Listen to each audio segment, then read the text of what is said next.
Well, hello. Hi, everybody. How you all doing? I can't believe I'm awake. I don't think I've ever been more exhausted in my life coming back from a cruise ship. 3 days to see the world's largest cruise ship, and it was absolutely insane. So, hey, welcome everybody. It's Thursday night, Cruise Chat Live. I'm Walter, your independent travel advisor. And normally I would say, as usual, my wife Rebecca is sitting right off to the side, but she's already in bed. She's tired. It was a long, man, you don't know. It was like going till 2 in the morning, getting up at 6 in the morning. It was absolutely insane, but it was amazing. It was amazing. So I think both of us were prepared to, I don't say dislike the ship. I don't think we were prepared to like it as much as we did. I think for me, it could well be my favorite Royal Caribbean ship now, believe it or not. I mean, it's a really big ship, and this is from coming off of Oceania Serena for the holidays, right? 650 guests, and now suddenly we jumped right up to, on this ship, we had 4,000 is what we were told. And I believe they got around 4,000 on this last preview. And then Saturday's the big day is when it goes out. Oh, who's out here? We got Lalia, we got Becky, Secretary. How are you? Love pugs. Aw, Betty Sims, Norma. Hello, everybody. Good to see you tonight. Thanks so much for joining in. I tried to go live from the ship for whatever reason. YouTube wasn't having it last Sunday. And I saw some other people were going live with YouTube, and I kind of played around with it. But TikTok, my goodness, we had over 76,000 people tune in to 3 TikTok lives from the ship. So thank you so much for tuning in. I have so much to talk about. I have notes. I have this. I have that. I even have videos that we're going to play while I'm talking because y'all don't need to watch me. But if you guys want to talk about Icon of the Seas, Royal Caribbean, or anything to do with cruising, just reach out and say hello. Where's WalterTravel.com? We'd love to help you. So let's jump into Icon. I will do my best to answer your question, but I literally have like 4 pages of things to talk about. That's why we're starting so early tonight. So let's jump in. Let me put up a nice little video for y'all to watch while we're chatting. So yeah. So here we go. This is I'm just going to let this roll while we chat because it is a beautiful video. And let's see. Hold on a moment, folks. I'm trying to get. It doesn't seem to want to work. Okay, well, I'm just going to leave that on the screen. So I think Icon elevates the user experience for sure. The adult experience. What I notice is that there's celebrity influences, and you can kind of see it in this video that's running right now, that there are some celebrity influences running as well on the ship, and it kind of elevates the adult experience. It really does. I think what it does, it makes for a more sophisticated experience for the adults. The ship has much cleaner lines. It's more contemporary. Of course, the infinite balcony, using those in the in Surfside here and also on Central Park, it just cleans up the ship. It makes it look much cleaner along here. It looks more contemporary. Those big half circle balconies that are in the Oasis class, I've never been fond of those, just the way they look. They seem to detract from everything. There's certainly more nighttime venues now. There's more upscale dining options. So it seems like they really thought about, Royal Caribbean really thought about the adult experience. Like even something like this, what you're seeing on the screen right now, that's an infinity pool that's right behind the splash pad for the little kids. So even though Surfside has this whole really cool splash pad and it's all about the kids, right on the very back of the ship, the parents still have a beautiful infinity pool. And then, of course, the overlook. Oh, we'll talk more about that later. But I was not expecting this at all. It has, this is the front of the Aquadome. So, I think I was like a lot of people and just went, okay, so the Aquadome is an aqua theater. Actually, it's not. It is truly a whole neighborhood. And this is probably the most relaxing place on the entire ship just to hang out and relax. And this is what I mean about, more adult relaxation. It's like they really seem to think about the adults. And hey, yeah, we have a lot of families that come on here, but there are also adults that come on here and they just want to have some fun. They just want to relax. They want to enjoy themselves and just have a good time. And so the movements to have more relaxation, to have more casual seating everywhere. There's so much casual seating. The promenade, they really redesigned the promenade too, in the sense that it's much more open now. It much more inviting. So the spaces aren't like closed off behind, like there aren't like small entrances to get into the spaces anymore. The big wide open spaces now, you can clearly see into what's going on in dueling pianos and the schooner bar and all of that. And I was just so impressed with all of the casual seating. That's one of the things I've always said about Virgin Voyages. There's like so much casual seating everywhere in Virgin Voyages. And now I'm seeing it show up on the icon, and I just don't remember seeing as much of that. Like the Oasis class, it's all about, this area is for the kids, this area is for the adults. Now there's more blending of it, that the adults can hang out where the kids are, and they can have a good time as well. And it doesn't just have to be all about the kids. The adults have something to do. And I really loved all that casual seating just everywhere. So unfortunately, we got to see the Aquadome show in the daylight, but you can see how the big panels are all closed up for the show to make it as dark as possible.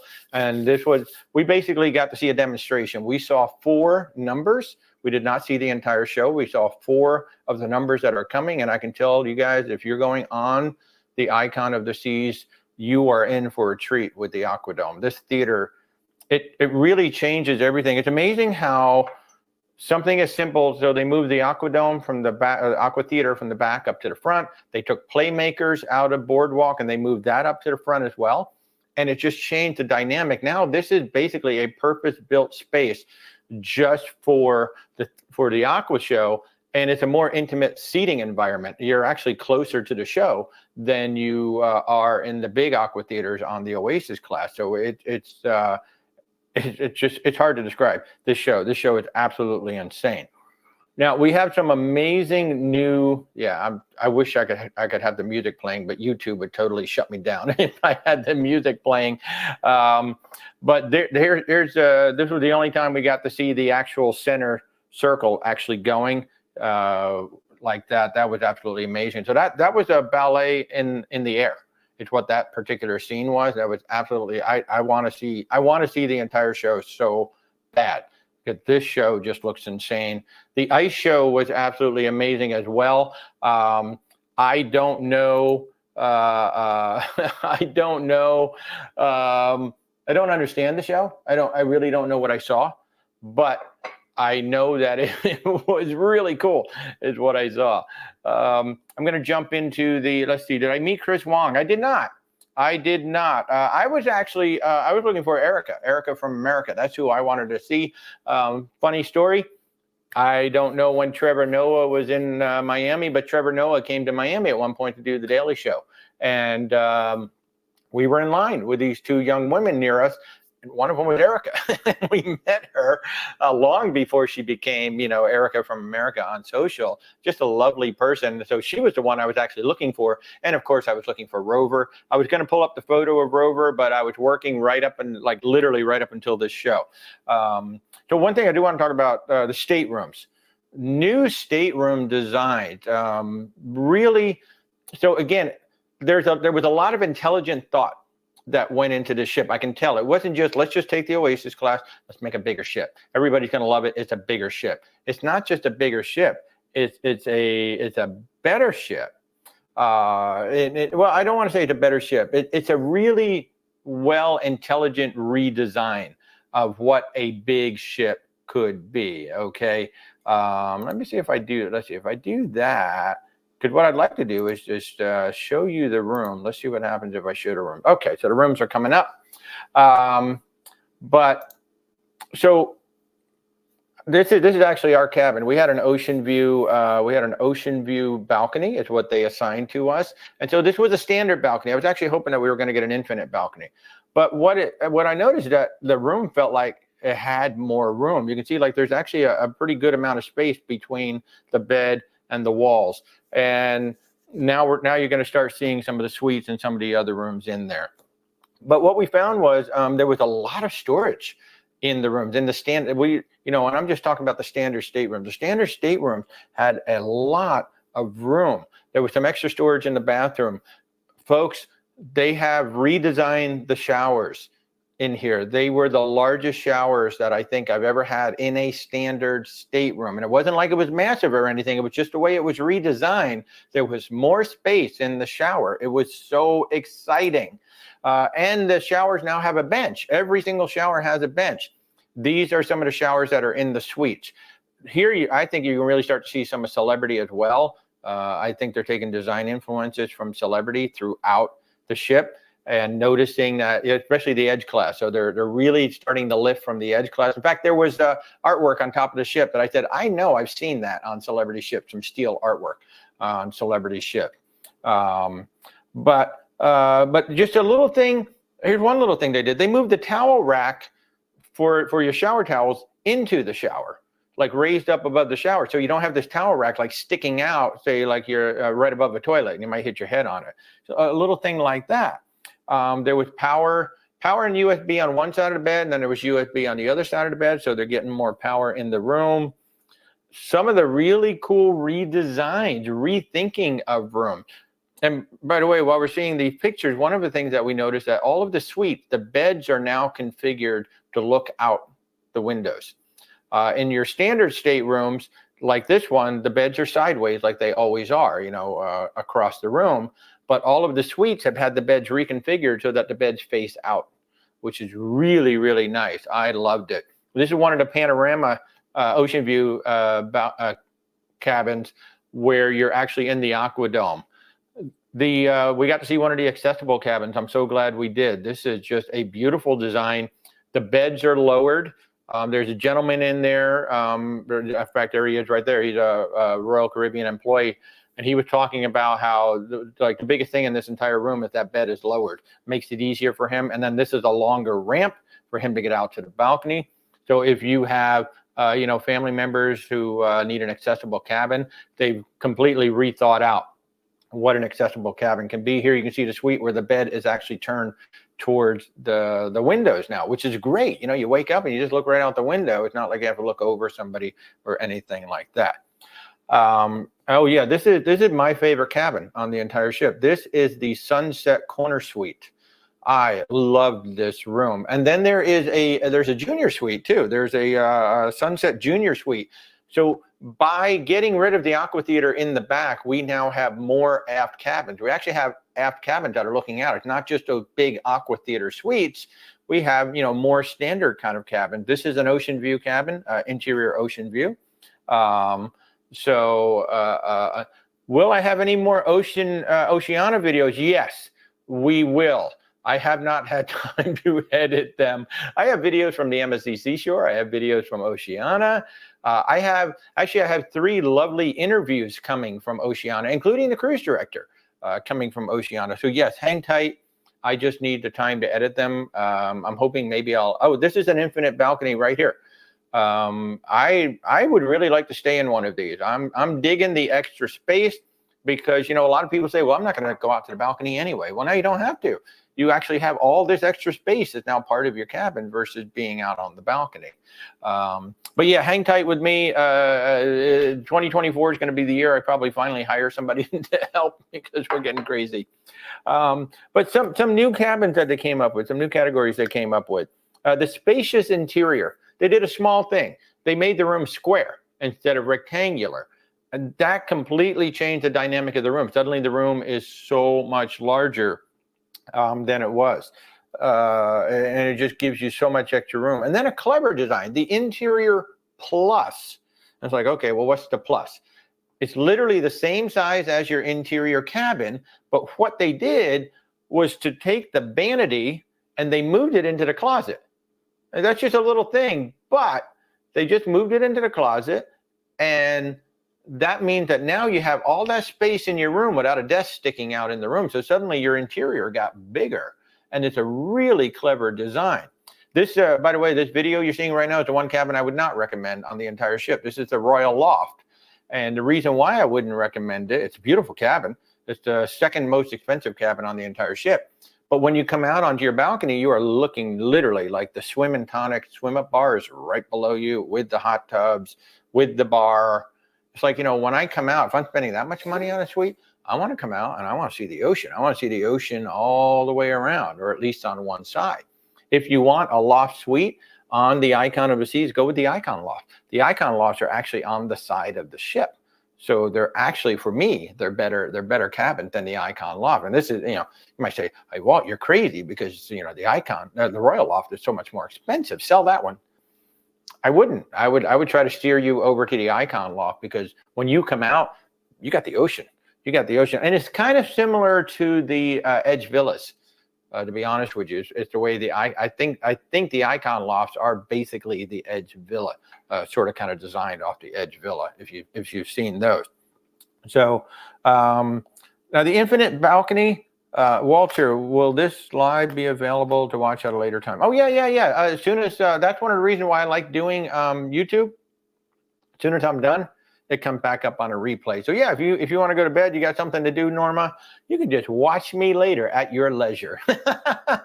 And by the way, if you guys have not seen it, the live that we did do on Sunday, I went ahead and reposted it. TikTok records it, so I put up the TikTok version up there. So if you want to see, I had Kathy, my rep. Kathy was on the show for almost an hour, hanging out with us and talking, and it was a great discussion. We're in the Aquadome. So if you tuned in on Sunday and you saw us try to start the show, we did do the show on TikTok and we did go ahead and post it. So yeah, absolutely. Talked about the suites being reconfigured, Sunset Corner Suite, the Sunset Junior Suite, my two favorite cabins on the entire ship. They are beautiful. It's so nice. It's really nice that they can bring the aft cabins back, because that's missing on the Oasis class, really. I mean, you've got to pony up for those Aqua Theater suites. Now you don't have to. They actually have, now they're all suites. They are still suites, so they're going to be more expensive, but it's not like Aqua Theater, crazy money. You'll be here. You just, husband will watch it later. Well, yay. Thanks, Norma. You stay in here and watch with us. Now, what we did notice, especially when we came on the ship, because there was so much luggage sitting out there, the hallways are really narrow. And I was like, with the luggage, you kind of have to go, around like one at a time. But you know what? If those narrower hallways means that we got bigger cabins, I'll take the narrower hallways. This is a great question, Willie. A great question. And believe it or not, I was thinking of you guys while I was on the ship, and I asked this very question, because when you push the button, so we have smart elevators now on the Icon of the Seas, and I was nervous as all get out because they were so bad on the MSC Seashore. I can tell you, with 4,000 people on the ship, the elevators were no problem at all. They have one bank. First of all, the elevator lobbies are massive. I mean, you probably put 500 people in the elevator lobbies easily. Each elevator holds 30 people. They're big, oversized elevators. But when you push the button, the screen just points. It gives you a letter. The elevators are A through J or whatever they are, and it's just a letter with an arrow. And so I actually asked, there was an attendant there, and I said, how does a blind person know where to go? Because it's a big lobby. And she said, I don't know. And there is a handicap symbol that has Braille around it. And apparently, if you operate the elevator with that button, when the sign tells you which elevator to go to, it's an audible thing. Now, how easy it, I'm hoping that when you push the button, it's going to be one of those two elevators that's right there, and you're not going to have to walk all the way across the lobby, because that's a big lobby to get around if you're visually impaired. So we didn't actually try it. I probably should have, but yeah, I did. I was thinking of you guys, and I had a conversation. She actually had to call into the supervisor to find out. And we did notice that some of the elevators were not talking. Now, keep in mind, it was still a preview. They were still working on the ship. There were vendors everywhere all over the ship, so they were actually still working on it. She's coming back right now to Miami. So when everybody gets off tomorrow, that will be it. She'll be down for a day, and then on Saturday she's going to be going for real. So I did ask that question, and it is the handicap button. There is a handicap button in the lower right of the big, and the panels are big. They're nice, big. They're only, like big, almost like a TV. And in the lower right, there's a handicap symbol, and there is Braille on that symbol. So yeah, that is how they work. Some things that I like. By the way, feel free to just ask away with your questions and whatnot. I'm going to blab for a while, but feel free to ask away with your questions. I will show some more videos as we go along. What else do I have? I have the spaces, and I have, oh yeah, I got one more video. I was going to have 4 videos, but I couldn't get them all done. I tried, guys. I tried. I tell you what, I was just so exhausted when we got home. I crashed. I just crashed. Rick, oh, you better believe it. So again, the elevators hold 30 people. They're the biggest elevators I've ever seen on a cruise ship. When a scooter pulls, I think you could probably almost put 6 scooters in there. You could probably put 3 across the back and 3 across the front. That's how big that, like on a normal cruise ship, a scooter comes in, it's like, whoa, there's not much room. This one, like easily, like very easily, 3 scooters could pull in, no problem, and pull out. Absolutely no problem at all. How was the food? So I just posted on TikTok a video. So I'm going to start posting my vertical videos over on YouTube. I don't know if I'm going to have enough time to re-edit them in widescreen. The specialty dining was not available to us. The restaurants were not open. They had some invite only going in there, but what they did for us, they did tastings. And I can tell you that Hook Seafood, man, still a great restaurant based on the tasting. The restaurant that I am dying to go to is the Empire Supper Club, because they were the only one.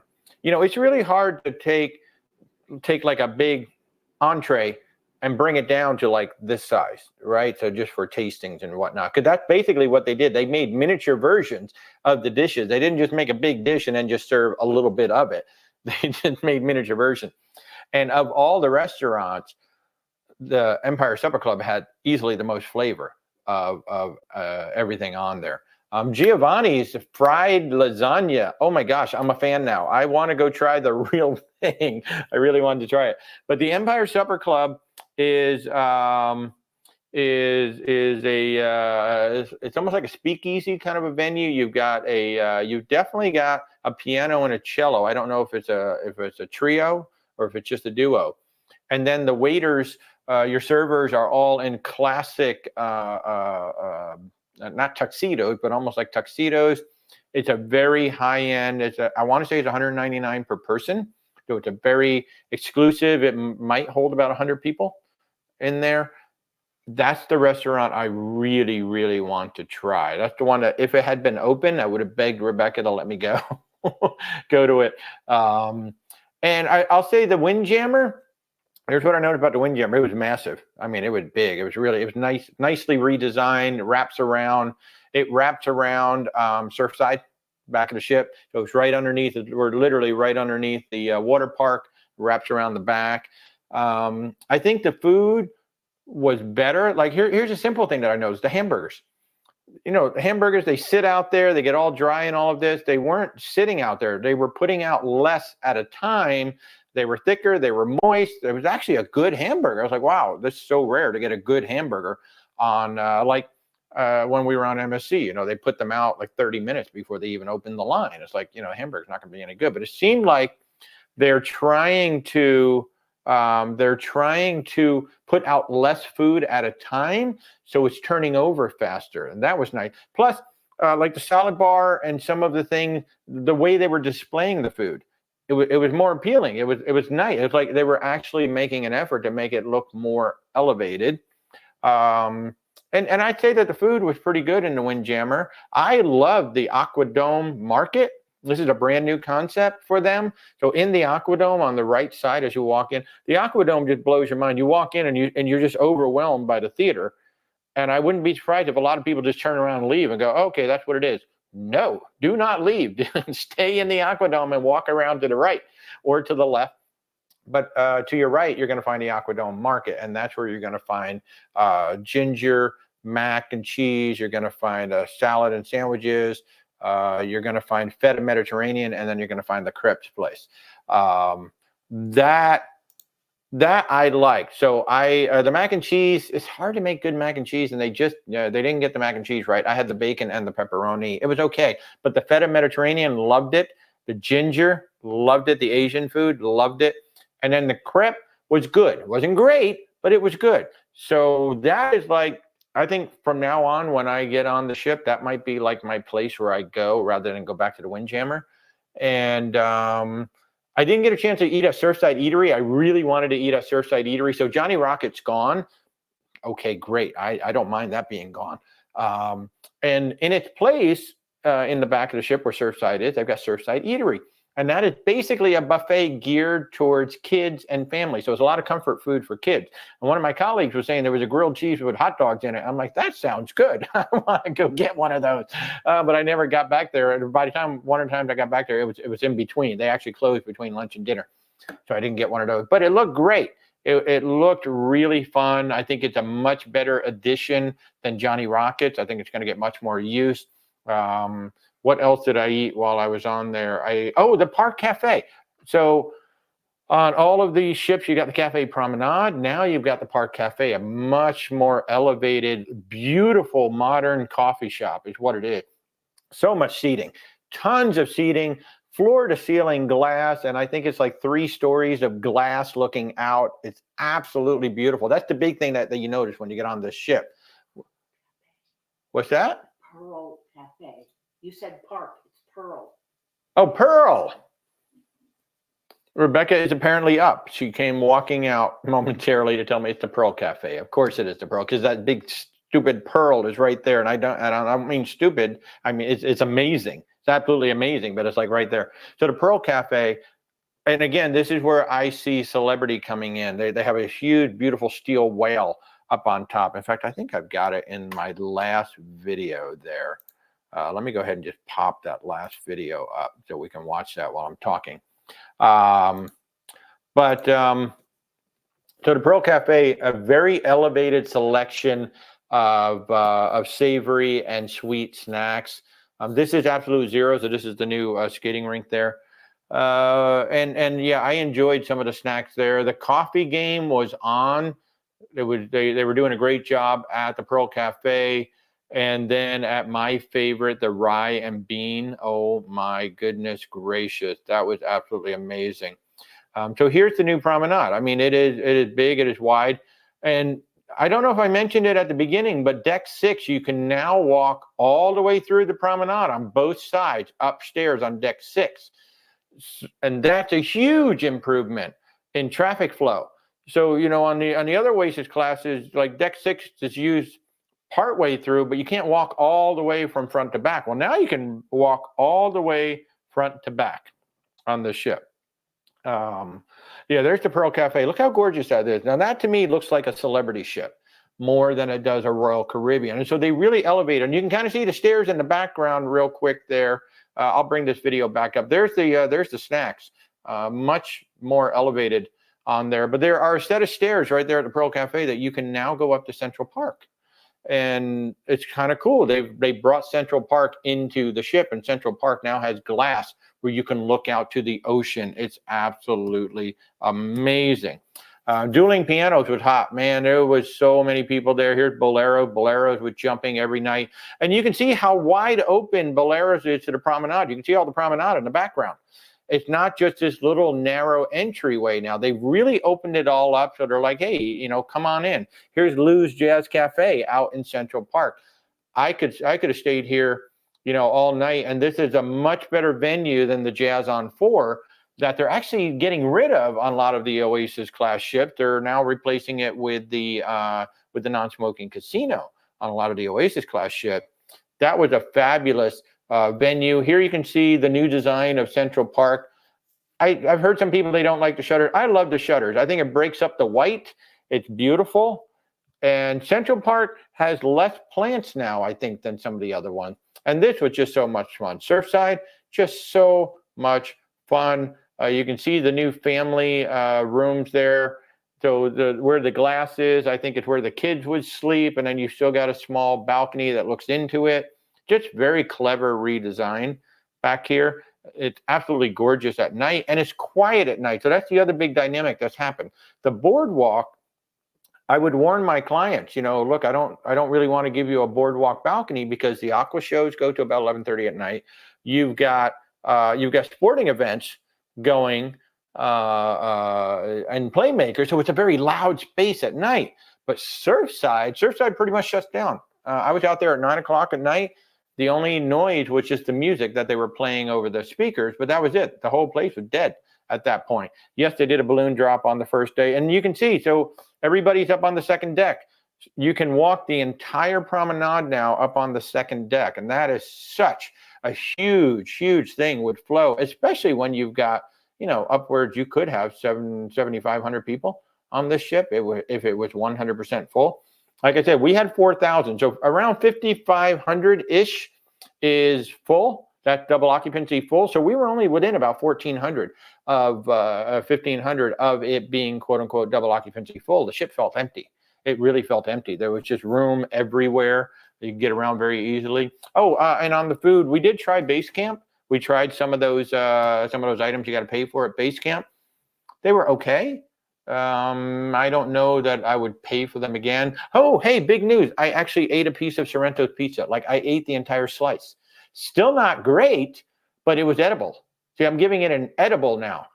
The pizza that I've had on the other Royal Caribbean ships, completely inedible. But this was hot. It was fresh. It was edible. So Sorrento's moving up to edible now on the Icon of the Seas. I just had one slice. Hey, Michael, how are you? Rick. Sounds like you could go on a 7-day cruise and not have to leave the ship. You literally do not need to leave the ship. This is a resort unto itself. It's going to sound crazy, but our only stop was CocoCay. If I didn't have to get off the ship to go see Hideaway Beach, then I would have just stayed on the ship because the whole ship would have been quiet. And now it really is that the ship is the destination. The ship is 100% the destination now, if you want it to be.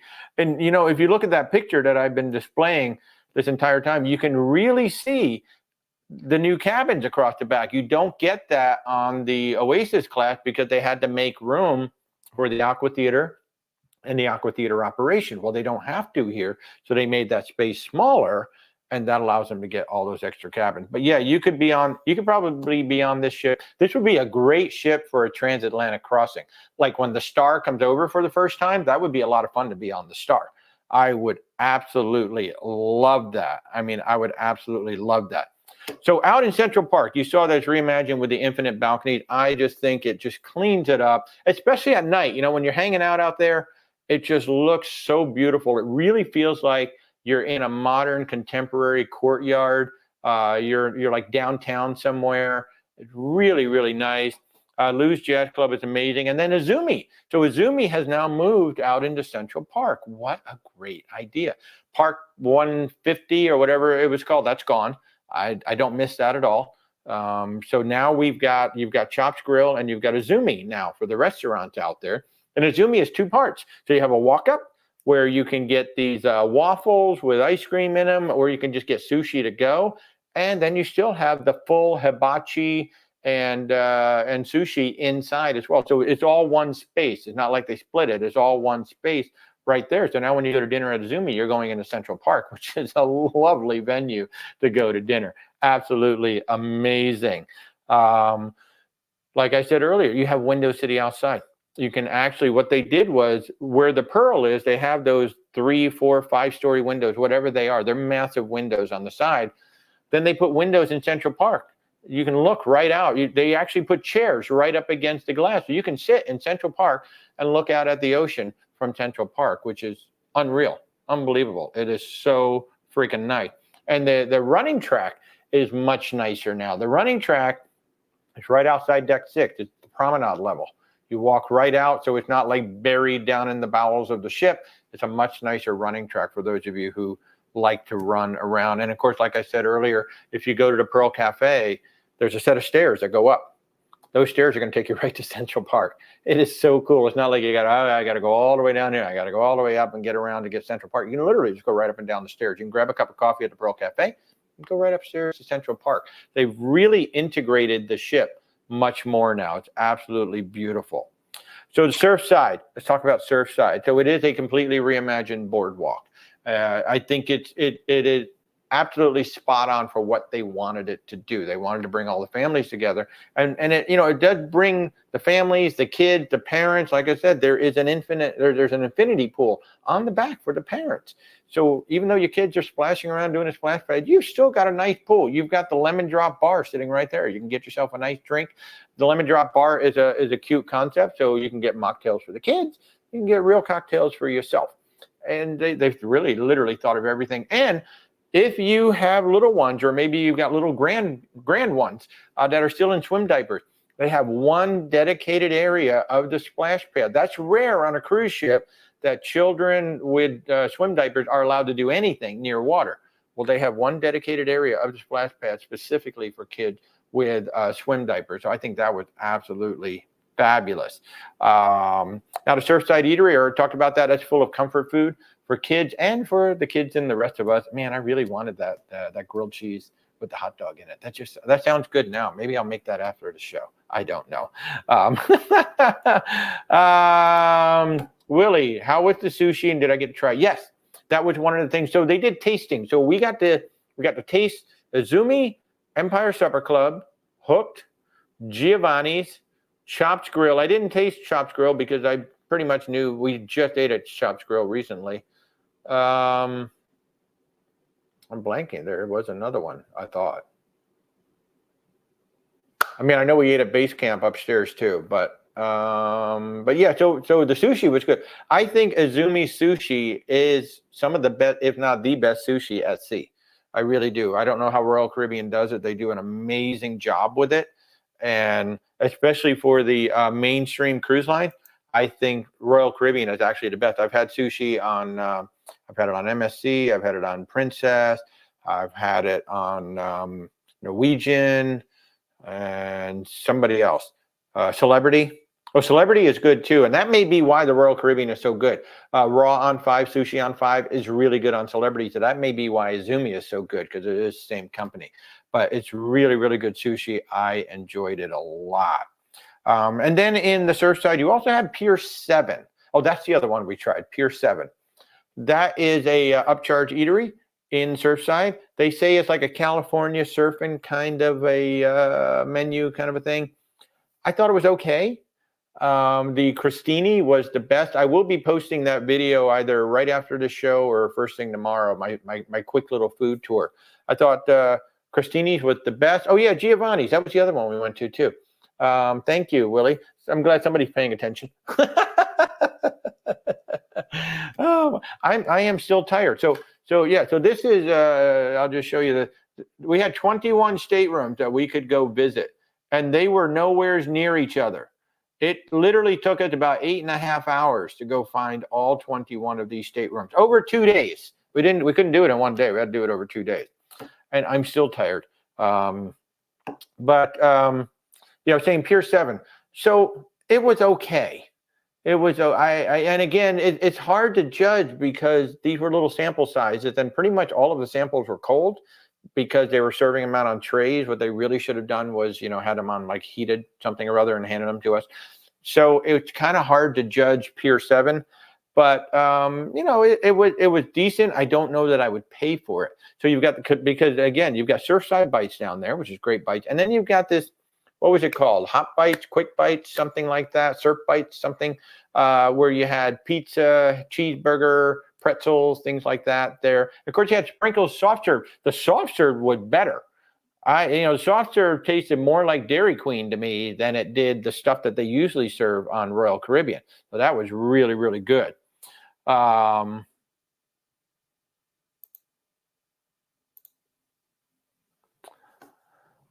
So let's see, who needs the jogging track?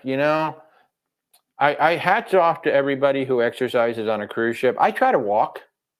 Around and walk around the track, or not the track. I like to walk around the top. That's what I like to do, but I haven't done it in a while because I've been getting up so late. I used to wake up at like 5:30 in the morning on a cruise ship. Lately, I'm waking up like 7:30, 8 o'clock. That's late for me on a cruise ship. So, Betty. Oasis class had the running track on the yes. So and then had stairs that led to the gym. Does Icon have the walking? That's what we were just talking about. It is on deck 5, right outside the promenade. 5? Yeah, 5. 5 right outside the promenade. It's a much more airy, open thing than that little closed-in area. I don't know about the stairs that lead to the gym. I don't even know where the gym is, to be honest with you, Betty. I paid no attention to the gym. I should have gone and looked at it, right? I paid no attention to it. So, but no, out on deck 5 because I remember that's where the 1400 bar was, and you could walk out. There's like these 2 patios right outside that were absolutely beautiful. So it's on deck 5. Really, really, really nice. Loved it. But yeah, I don't know about the gym. So what else we got? So we got new cabin categories out. Continuing on with Surfside. Icon of the Seas has the most cabins on any cruise ship that can do 4 or more, actually 3 or more. So if you need to get 5 and 6 into a cabin, we can now do that, and we can do it much more easily than we could before. You're not necessarily forced to get 2 cabins now on the Icon of the Seas. If you're bringing a big family, we can figure out ways to put you guys together. 8 is the most. Now that's the ultimate family townhome, but there are multiple cabins in the Surfside area that can certainly do up to 5. There may be some 6s in there as well. So it's a little easier if you got bigger families, or maybe you got 2 families that want to stay in the same room. It's a little easier to do that. Now, a big change. This is really cool. While I'm thinking about it, I forgot to talk about it in the stateroom. Connecting staterooms are totally different, and they are so much better. So standard connecting stateroom, there's a door in the middle of the wall somewhere, right? You open that up, not anymore. Now, for a connecting stateroom, I guess it's just kind of easier to show it, or maybe like this. So I don't know, but instead of the doors being flush to the hallway, the doors are the doors to the cabin. They're actually recessed in, and then there's 2 additional doors out there. And if you want to make it a connecting room, you close the outer doors and you open the inner doors. Now you just walk between the 2 cabins. There's none of that door in the middle, like causing like, oh, well, we can't put anything there because the door is there. There's no obstruction or no issue within the cabin. It's like a, not a front porch. It's like a little entryway between the 2 cabins. It's such a brilliant idea to move the entry between the 2 cabins outside the room. Technically, it's outside the room. You're just closing off the hallway with the outer door. So there's 2 sets of doors now for a connecting cabin, and it is freaking brilliant. It is absolutely freaking brilliant. I absolutely love it. So it is interesting that now Surfside is the quiet area. If anything, Central Park might be a little bit noisier now just because of Lou's Jazz Club. And again, they've got the big wide open space to look in, to walk in and out. Here, I'll go ahead and pop up one of the videos again while I'm chatting. Why not? Here we go. So, and this is one of the elevator lobbies that I'm actually shooting this from. So the new cabin design is absolutely fabulous. This is the main pool, by the way. Well, I don't even know. There's not even a main pool anymore, I don't think. But this is one of the pools. Everything that has water has a lifeguard, and I love that. It doesn't matter how small the pool or the space is, they all have a lifeguard on them. So the Aquadome. While all of this is playing, I'll talk a little bit about the Aquadome. That's that massive glass on the front. It makes the ship look like a beluga whale as it's coming down. That is where my favorite bar was. So they have a brand new bar called the Rye and Bean. And that's basically, it's a coffee shop and it's a bar. And it's a combination coffee and bar too. And I do not like espresso martinis typically, because they usually don't taste right. They don't taste like coffee. They don't taste like martini. Something's all wrong with it. But they had an excellent, now it came out of a machine, but they had an excellent espresso martini and something called a coffee bombardier. I think it was called a coffee bombardier. No coffee in it. It had bourbon, had a coffee liqueur, and one other thing that I don't know what it was. Holy crap, that thing put me on my butt. It really did. I had to go get something to eat in the Aquadome market after I drank that because I really needed it. But that Ryan Bean bar right there in the Aquadome with all of that glass was absolutely amazing. And it's such a soothing place. It's incredible because they could have done so much with the front of that. And they decided just to make it a nice relaxation area because it is a stunning, stunning view. Well, here you go. Here's the overlook. And those are not hot tubs, by the way. That cup that you see going up in the air, that is just a seating area. There are no hot tubs out here. There's no water whatsoever out here. This is strictly lounging, seating, relaxing. They totally got this room right. They didn't try to put too much in here. There is another bar down on the floor, but it's the Ryan Bean that's up above. It's the one that you really want to go. We talked about the Aquadome Market a little bit. So the Aquadome Market is your new 5 food stalls that are part of the Aquadome. As you walk into the Aquadome, they are on your right. Ryan Bean is on your right. So make sure when you walk into this dome for the first time, you are going to be overwhelmed. You don't just stop with the Aqua Theater. Keep on going around the Aqua Theater. There's so much more to see beyond it. Hook Seafood is now in the dome, and it is just a beautiful venue. I really wish we would have had the chance to sit and eat at Hooked. It is one of my favorite places to eat on the Royal Caribbean ship, so that would have been nice. Now, for the adults, let's talk about the adult experience. Of course, you've got this big, beautiful place right here to relax. But they now have, so instead of the solarium, because obviously the solarium's gone with this, you now have the Hideaway, which is in the very back. I think it's a much nicer space to hang out than the solarium. So you've got up on deck 16, you've got the hot tubs right on the aft of the ship, and then suspended on deck 15 is the first suspended infinity pool. It is insane, absolutely insane. It's beautiful, but it's just nice to have a really big space just for the adult that isn't. I've never really been fond of the solarium, especially the ones that are partially open because it's hot. There's not enough shade and things like that. I just don't think it's a great space.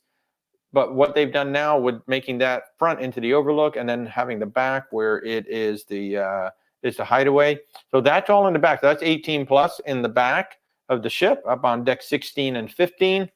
Right now you're seeing the robots, the new robots that they're starting to use. So those robots, those discs that have the lights on them, those can be swapped out. They can keep changing out what the robots have mounted on them. And when the skateboarding is added to the show, those robots are going to put together a half pipe that the skateboarders will be skating on. And this was just super cool. This part right there. Now for the adult experience too, you have all the new nighttime venues now. You got. I've been talking about Lou's Jazz Club. I think Lou's Jazz Club is such an improvement over Jazz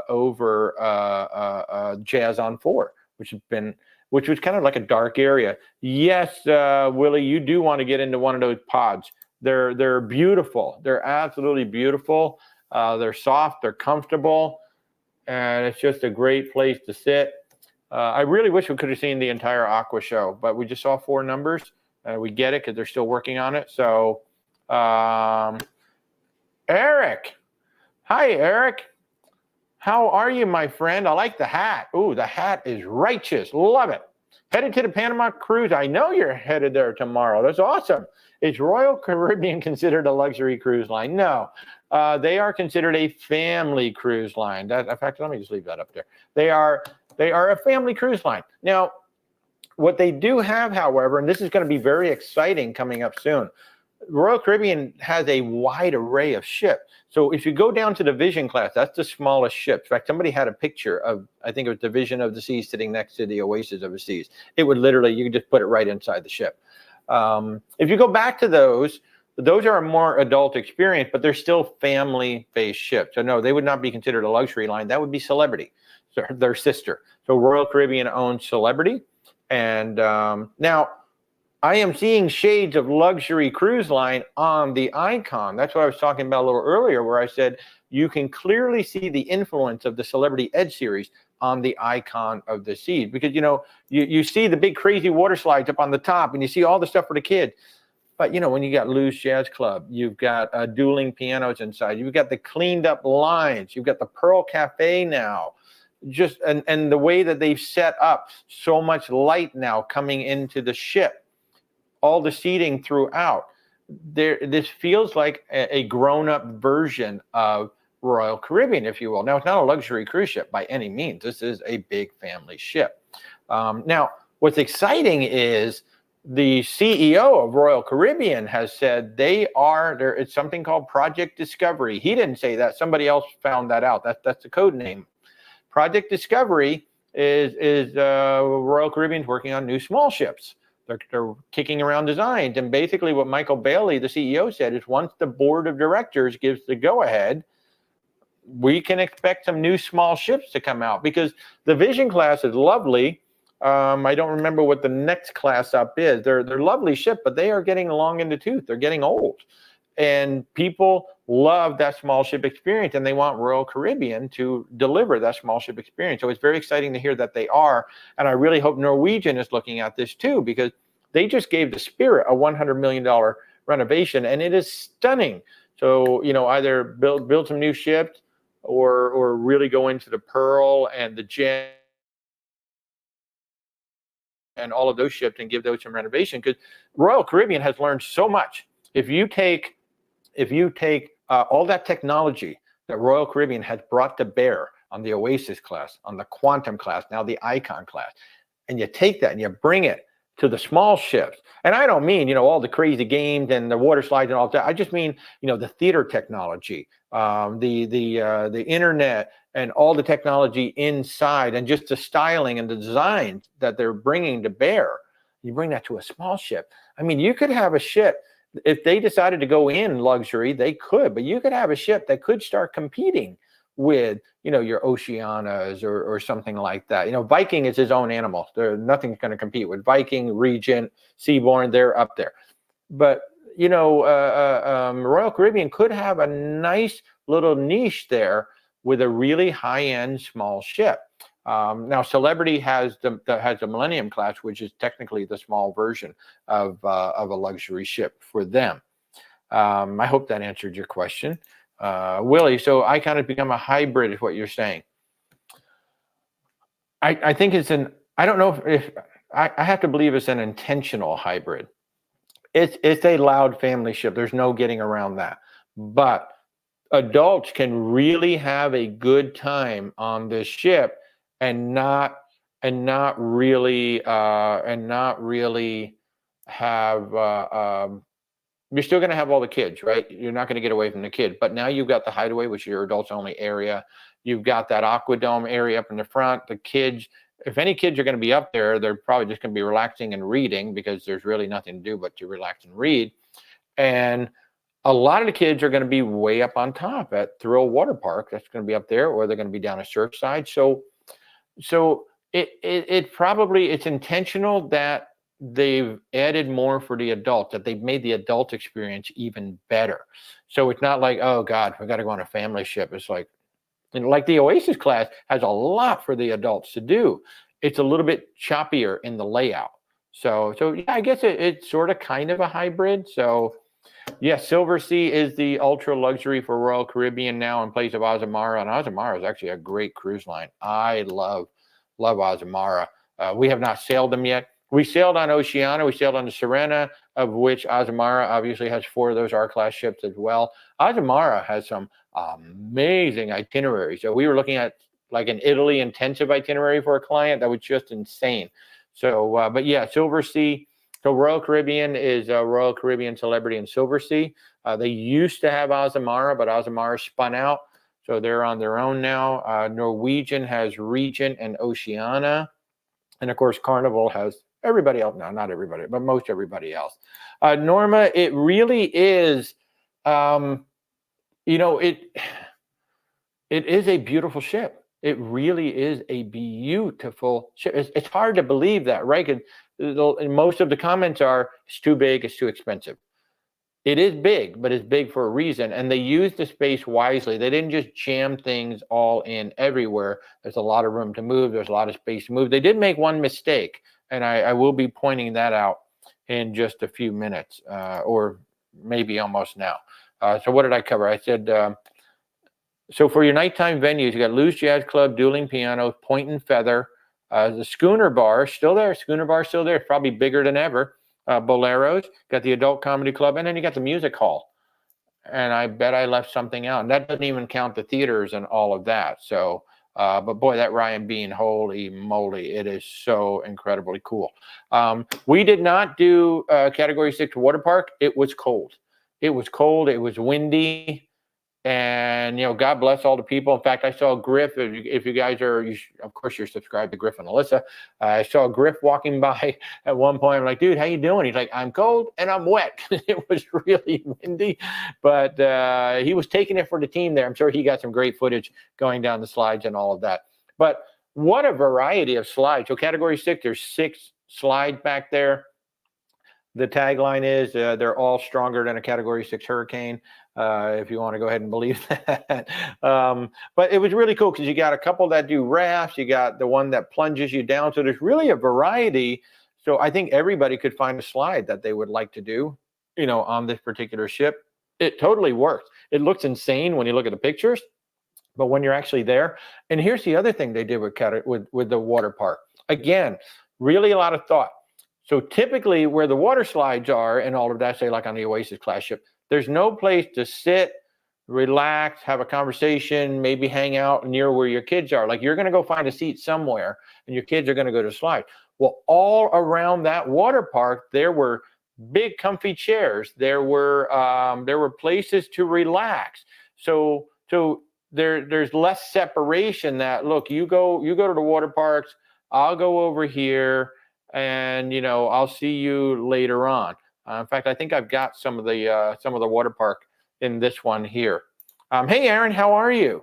So that was a big thing that I noticed too, that like even the water park had tons of casual seating, big comfy chairs. So the parents can actually hang out and read a book, relax, have a conversation while the kids are going crazy on the water slides, and they're right there where the water slides are. It's not like they have to be on another deck or all the way down by another pool. I thought that was very clever as well. The Crown's Edge. The Crown's Edge has been controversial because of the price. So the Crown's Edge, if you don't know what that is a walk the plank. Literally, you walk the plank over the side of the ship. And it's called the Crown's Edge because you do it on their logo, the Crown and Anchor logo. And I was scheduled to do it at 10 p.m. It was going to be awesome. The ship was going to be out over water. I was going to step out there and do it, but then the winds were gusting upwards of 30 knots, and I couldn't do it. But I did watch some of my friends do it, and they said it was awesome. Look at the Pearl Cafe. That's gorgeous, right? Look, I mean, that looks like an adult ship right there. Like if you didn't know, you'd say, oh, that's Celebrity. You wouldn't say that's Royal Caribbean, because it's just gorgeous. And it's a great, there's all kinds of power in those benches. I was sitting out there with my laptop working. It was absolutely fabulous. But what I found out during the sailing was that it's $39 if a ship is in port, and it's like $89 or $99 if you're at sea, because it's a hell of a lot scarier when you're at sea for sure.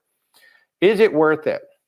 That's up to you, whether it's worth it. It's certainly one of the things they did absolutely right with it is there is a camera on every unit, so you can record yourself. You're not allowed to bring any cameras out there with you, but they thought of that, and they have a camera that films you as the plank falls away. And then you swing around. It basically turns into a zip line. You swing around the Crown and Anchor, and you end up over there. So the whole thing takes about a minute and a half, 2 minutes. And you have no control over that plank. You don't know when it's going to go. So it just suddenly drops. It looks like a lot of fun. It's certainly something that you might do once just to get the video. It's probably not something you're going to repeat, like those slides. I mean, the kids were just, and I shouldn't just say kids, because there were a lot of adults really enjoying those slides. You know, hats off to them, because it was so flipping cold out there and so much wind. Hey, Scott, how are you? Welcome to the show. So obviously we're talking Icon of the Seas because we just came off that ship, and it was the most intense 3 days of my life. I've never been so tired in my life, and it all ended up with an epic live stream on TikTok that went from 10:30 at night to 1 in the morning as the ship was coming back to Miami. But yeah, look at Surfside. Look how cute that is. It's so cute. It's so fun. But look how dead it is. This is 9 o'clock at night. So now it's the quiet area back there. Okay, let's talk about the shows. I did not film anything on The Wizard of Oz. I really think that's something y'all need to see in person. So the Wizard of Oz, wow. 16-piece orchestra, 16 pieces. When the music started, now I'm a kid from New York. I don't know how many Broadway shows I've been to. I've been to a lot of Broadway shows. It's exactly what it sounded like as soon as that orchestra started up. They sounded, I've never heard an orchestra like that on a cruise ship. I mean, actually, a lot of cruise ships, they don't even have live music anymore, right? It's the piped in music for the shows. The orchestra was amazing. And of course, it's all that classic music from The Wizard of Oz. The staging, I mean, they know what they're doing with staging. Staging was amazing. Of course, things had to fly. Things always fly around the theater on a Royal Caribbean show. It was a big cast, lots of set. I think The Wizard of Oz is a fun show. It's essentially the movie. So if you've seen the movie, you're essentially going to be seeing that. And I think it's a great show for the whole family to see. Everybody in it was clever. My biggest question was because, at the end, you find out that all of the characters were her friends. And it's like, how did the Tin Man do his quick change? I was very impressed with that one. It's just a beautiful show, beautiful theater, absolutely beautiful theater. They did a beautiful job with that theater. Really nice. Now, Elements, it's a show in absolute zero. It's all about the elements. I don't understand it. I couldn't follow. If there's a storyline in there, I don't know what it was, but the show was beautiful. And the sound was so loud and so bassy that the next day I was filming upstairs in Surfside. I'm sitting outside of Pier 7 and my chair just starts vibrating. And I realized it was absolute zero right below us. It was hilarious, but really, really good. The Aqua Show, again, we only got to see 4 numbers, but wow. When they have that show finished and all put together, holy crap, people, that Aqua Show is going to be just like totally next level. I'm really curious, like, well, now what are they going to do on the Star to top that? It's going to be absolutely amazing. Now, here's where they made the mistake. Shows were absolutely amazing. Aqua Theater was absolutely amazing. Here's where they made the mistake. And this is really the only mistake that I found on the entire ship. I was so impressed with the layout, the flow. People can move very easily. It's getting into and out of absolute zero. Now, you notice I really haven't said anything about Playmakers yet. Playmakers is a pretty big deal, right? There's usually a lot of people there, especially when the sports are going. It's a pretty packed place. On the Icon, it almost seemed like they forgot about it. It's like, oh, crap, we totally forgot about Playmakers. Where are we going to put it? And they just decided to stick it on deck 5 right outside of absolute zero. So let me go ahead and bring this up. I actually wanted to show that because I can't explain it to you guys without showing it to you. Actually, deck 6. So on deck 6, this is the entrance to absolute zero. As you can see there, it says stairs to Surfside. That's where you come walking in from the promenade. Right up where it said entrance to Adventure Ocean, stairs to Surfside. You come walking down from the promenade, and absolute zero is all the way up in the front of the ship. You have to walk through Playmakers to get to absolute zero. So imagine, I don't know, that theater hold about 1,000 people. So imagine 1,000 people just suddenly walking through the sports bar to get to the show. And now we're starting to queue up. So people are trying to play pool. People are playing various games. They're watching TV. And now you got this crowd of people hanging out in Playmakers, lining up to get into the show. And, oh, yeah, I actually have a picture. So this is what it looks like. It's kind of cramped. Now, there's a lot more to Playmakers on both sides. But this is the hallway. This is the aisle, and that orange arrow in the background, that is absolute zero. That blue door back there, that is absolute zero back there. So people are lining up in this space to get out. And then when the show is over, now you literally do have 1,000 people all leaving the theater at once and coming out through this space. It's like, who thought of that? It really was an odd thing, especially when we came out of the show and we're just kind of like working our way, trying not to bump into the people playing pool, trying not to block people's view, watching the TV. That was a little odd. And I'm real curious to see if they might do something different with the Star of the Seas. But this is literally the only thing the only quibble that I could have with the entire ship, with that one thing. And, Royal Caribbean knows how to do lines. They really know how to do lines. And the one thing I haven't even mentioned is the escalators now. So when you leave the ship, like at CocoCay, you leave via the mid elevators, or excuse me, the mid escalators. So there are escalators from the promenade down to the casino, from the casino down to the gangway. And this is absolutely brilliant because when you come back onto the ship, if you come on mid-ship, you don't have to get into an elevator. You just take the escalator right back up to the promenade. So easy. It's not like walking in with, 300 of your best friends and waiting for those elevators to come up. No. Now, if you come in aft or you come in forward, then yeah, you will have to use the elevator. But if you come mid, literally just take the escalator right up, and you're gonna be dumped out at the Pearl. Come out at the Pearl, go up to the Pearl Cafe, get yourself a cup of coffee or something like that. Absolutely stonking brilliant. I love that, and I really can't complain about much on that ship at all, except that just that whole Playmakers thing. So well thought out. Again, the hallways where the cabins are, really narrow, but if that was done so we could have bigger staterooms, I'm okay with that. I don't have a problem with that. The redesign of the interiors, doing a spacious interior as a square, just created so much more room. And then whoever came up with the interior plus to move the vanity into the closet and get it out of the room so you had a bigger room, what a freaking brilliant idea. I mean, absolutely freaking brilliant idea. And that's just little things. There's a lot of little things. Like I mentioned, they moved the towel rack from the wall over the toilet where it always is. They moved it into the shower, and that just created more room.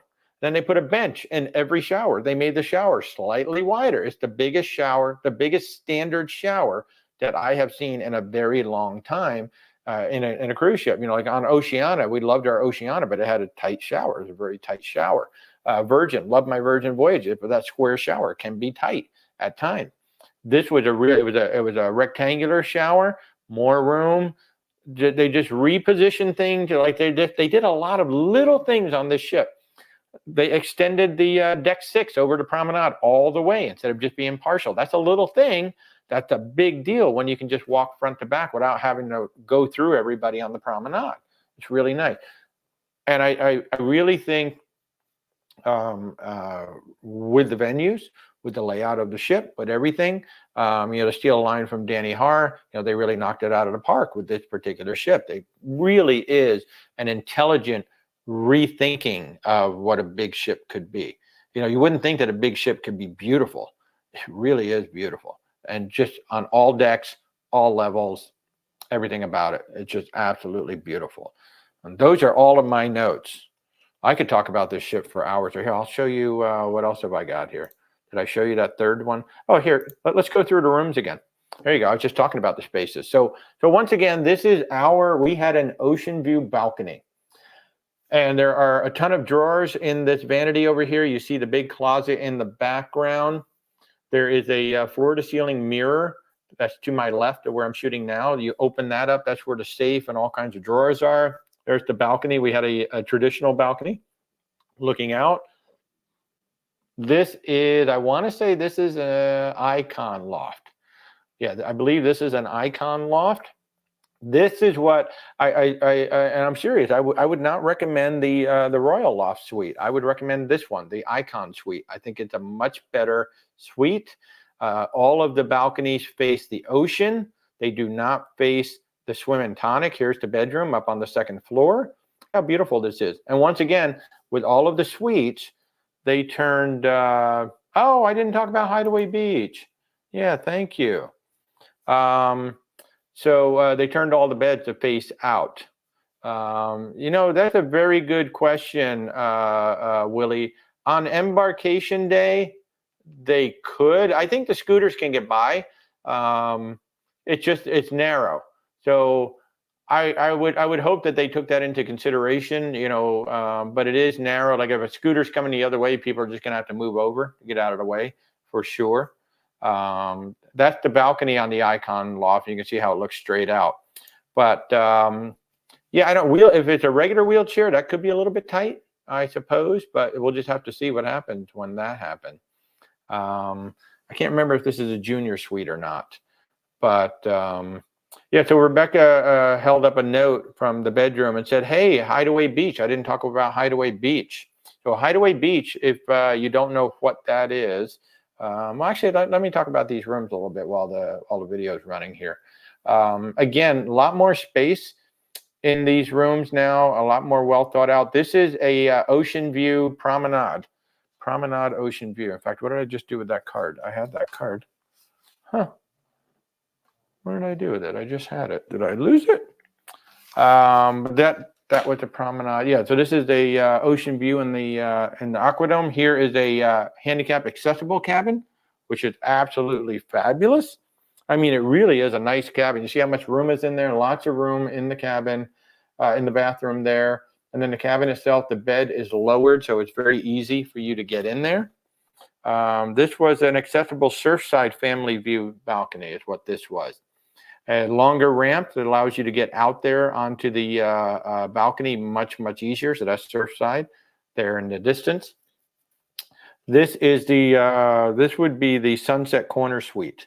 It's what this is. And this is the Sunset Corner Suite with the smaller balcony, I believe. Actually, this might, yeah, this is the one with the bigger balcony. So there's two Sunset Junior Suites, Corner Suites, and one has a large balcony and one has a smaller balcony, just because of the way they're configured. This is the one with the larger balcony, and this would be a Surfside view interior. That's what this is. So it's exactly like an ocean view cabin, but instead you're looking out at surf view. You're actually looking at the carousel on this particular one. Nice size cabin. You know, as you can see, they all have sofas now. And there's the little shelves that have plenty of room. Plus there's USB in there. Okay, here's the interior plus. This is what I'm talking about. As I swing around, look, there's the vanity. It's in the closet. So it's not in the room. So the room has more room instead of the vanity sticking out. And then there's the big walk-in closet.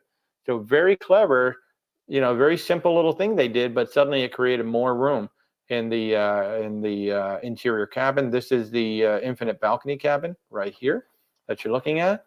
I think this is especially good for families. It gives kids more room to run around and play. You know, instead of having that balcony that may be A, wasted space, 2, obviously you don't want your kids just running around on a balcony by themselves. You can leave that closed, and now the kids have more room to run around inside the room. This is a junior suite, totally redesigned. As you can see, the bed now faces out. They've created a vanity behind the bed. It just totally changes the dynamic of this room. I have been in the junior suites on other ships, and this is a much better layout. This one has a trundle bed. You can see the trundle bed underneath the sofa, so that would pull out to sleep a fourth person. This is the bathroom in the junior suite now. Again, shades of celebrity. You can definitely see shades of celebrity right there. Absolutely beautiful. And this will be the, so this is the Royal Loft Suite. This is the one I would not recommend. And there's your view right there. There is the swim up bar at Swim and Tonic and all the hot tubs and everything. So you pay a lot of money. This is a beautiful bedroom. This is a beautiful suite. This is the second largest suite on the entire ship. There's only one. So on the side here, you can look out at the ocean.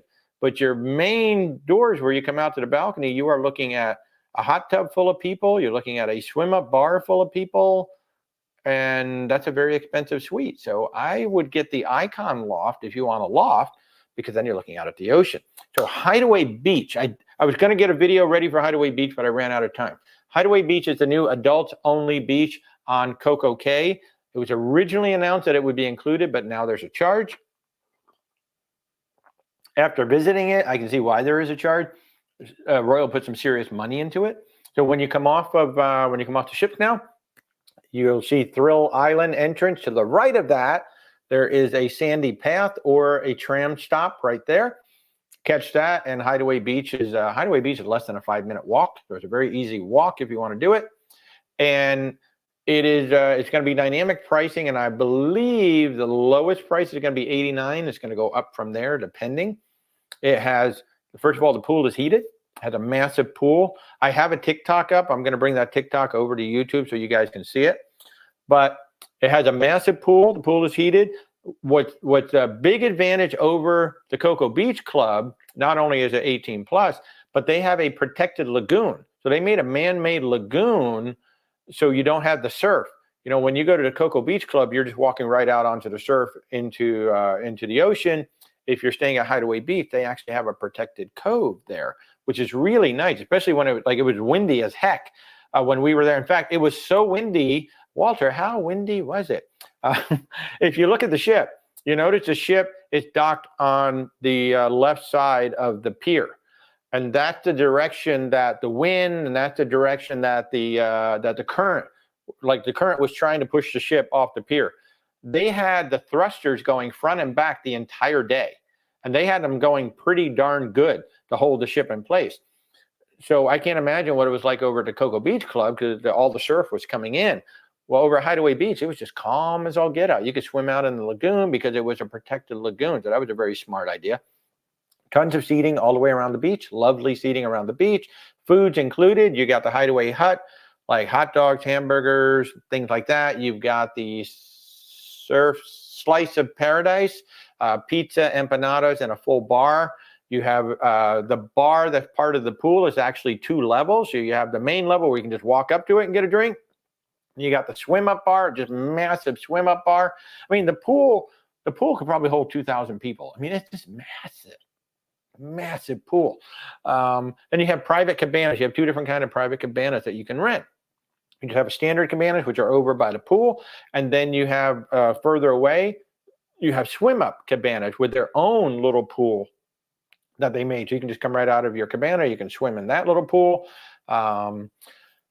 Now, the downside could be, now Rebecca says she would not pay for this. And the main reason is because they had the DJ. The pool is a Las Vegas party vibe. There's a DJ stand. He's playing, the music as loud as he can possibly play it. It's with a lot of bass. So there's a lot of thump. There's a lot of music. And it is really loud by the pool. And of course, sound bounces off water. So the sound carries pretty well. So if you're going to stay in the pool area, you're going to have a lot of music going on. Add to that, all of the cabanas have speakers in them. So they might be playing other music in the cabanas. And that could, I don't quite understand that, especially the cabanas that are nearer the pool, because you've got all that music coming from the main DJ. So the first set of cabanas that you can rent are close to the pool. You will be getting a lot of that music. If you rent the ones with the swim up, those are much further away. The music is much quieter over there. And if you come around to the far side of the beach, the music is much quieter, but you cannot escape the music in Hideaway Beach.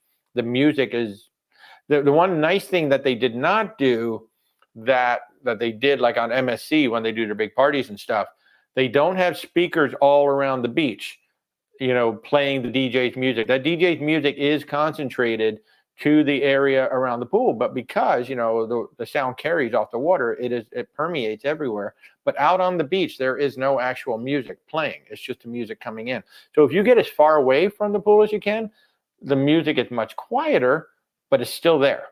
And for Rebecca, she's like, that's just, I just want to. She was hoping to have a tranquil place, like Cocoa Beach Club is a quiet respite, but when we did it, the pool was full of kids, and it was like, okay, we can't really use the pool because the kids are just going crazy in there. So that's the nice thing about Hideaway Beach, right? It's 18 plus. So you have to consider that. For me, like with Rebecca saying that I would like it to be a little quieter, we could actually stay on the ship and it would be quieter, or just go to one of the beach areas that are included with CocoCay. That's away from the music, because I think the main pool at CocoCay also has a DJ going on. So the Hideaway Beach Club is gorgeous. They put money into it. It's really nice. The chairs are great. The cabanas are actually nice. They're fully stocked. They really are. They did it right. They really did it right. And now I can see why they're charging for it. I think $89 it's fair. It's fair. You're going to get the food. You get the layout of the area. I just, like with Rebecca, I wish there was an area of it where there was no music. And if you just wanted to relax, read a book, listen to the sound of the ocean and all of that, where there's no kids, that would be fabulous. Who knows? Maybe they'll do that again in the future. Maybe it'll be Hideaway Beach Part 2. That'll be away from the music, and that'll be nice. Norma, how many people can get to Hideaway Beach? Yes, just like the Cocoa Beach Club, it can sell out. I don't know the capacity. It looked to me like at least 2,000 people could go there. That's just me not knowing. But they may limit it to like around 1,000 people to start with. like with the Icon of the Seas itself, from what I was just told recently, they're limiting the first set of sailings, like around 80% or so they can kind of ease into it, and then they'll slowly increase the capacity. But they may do the same with Hideaway Beach. The day we were there, we happened to be the only ship, which is rare now with CocoCay, that there's only one ship, especially now that Celebrity is coming in. If you didn't know that, Celebrity now has CocoCay on their itineraries, coming into CocoCay, which is kind of bizarre for me. And so they're coming in. So yes, Hideaway Beach does have a limit. Cocoa Beach Club does have a limit. The Thoreau Water Park has a limit. So yeah, so they all do. And I think what they're hoping now, you know, at one point I had heard that CocoCay had a capacity of about 13,500 people. And we did the math the other day that, like, if the Wonder of the Seas showed up full and the Icon showed up full, like that could be pushing 15,000 people. And not everybody's going to get off the ship, but CocoCay is one of those destinations where most people get off the ship. So so I think with Hideaway Beach, they've now increased that capacity.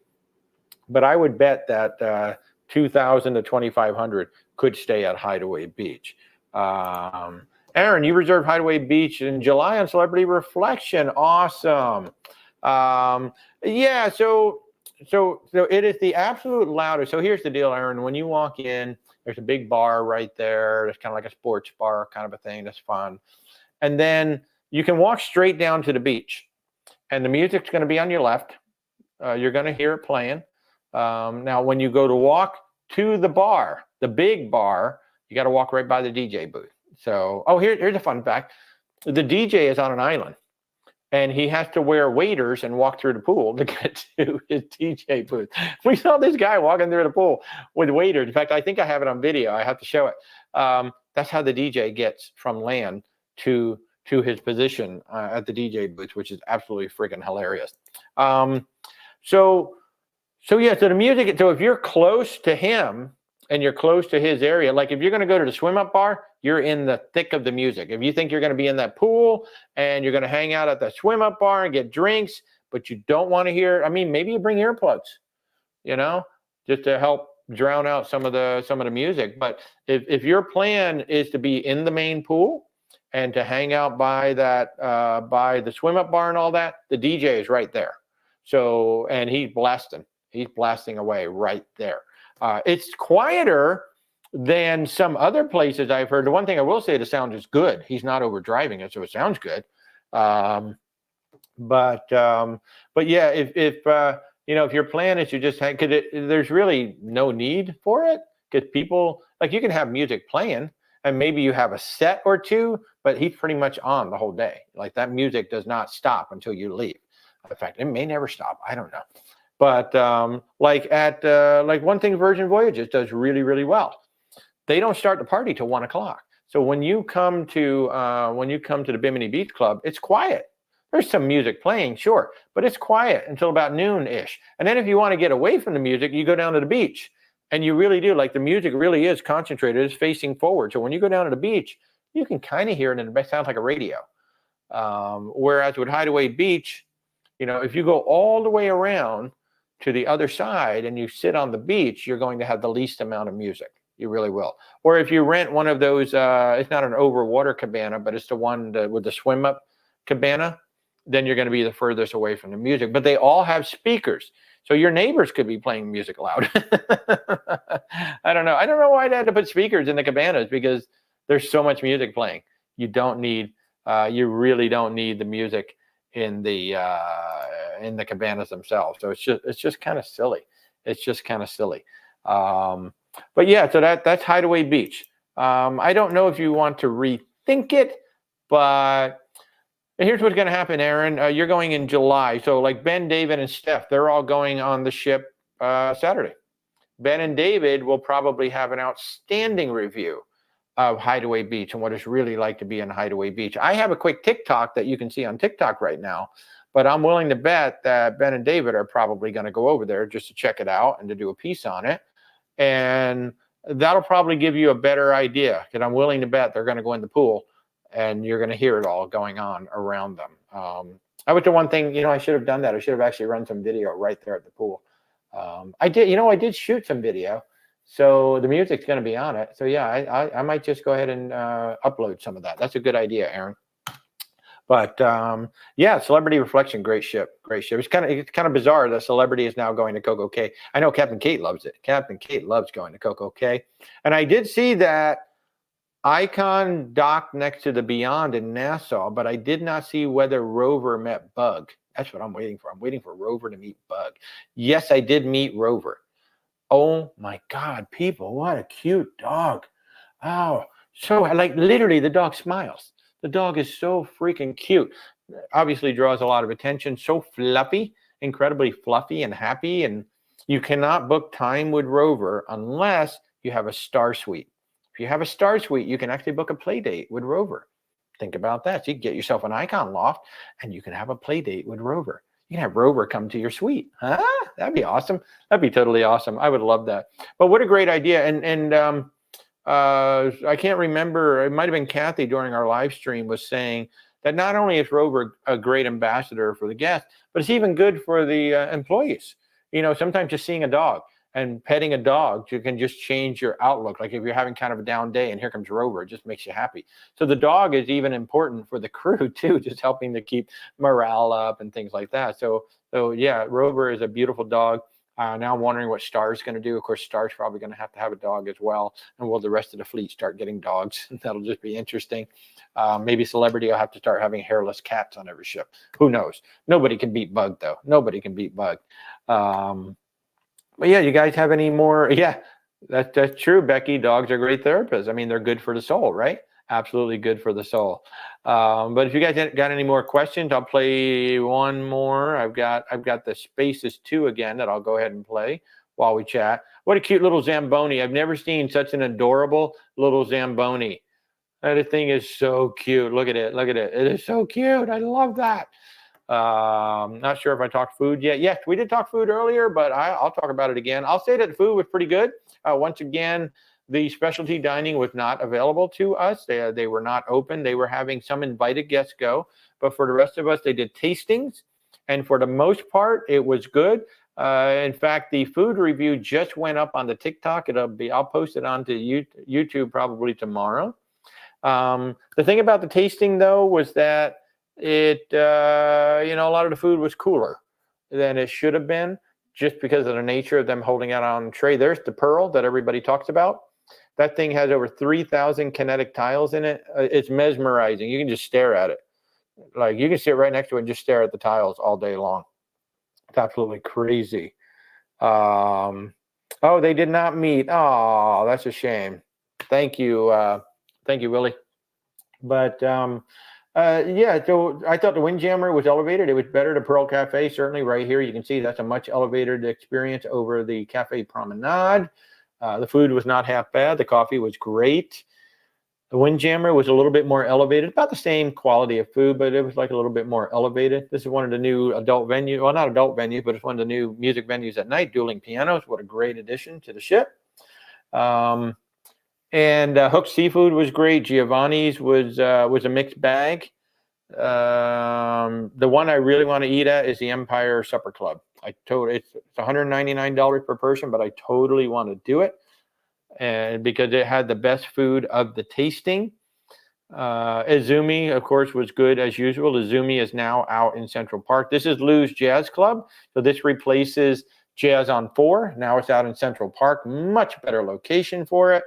Much more lively location for it. What's interesting, it looks like it's kind of empty inside. It's because everybody's sitting outside, and because the doors are just wide open. It's just the whole wall opens up, and so you can listen to it outside.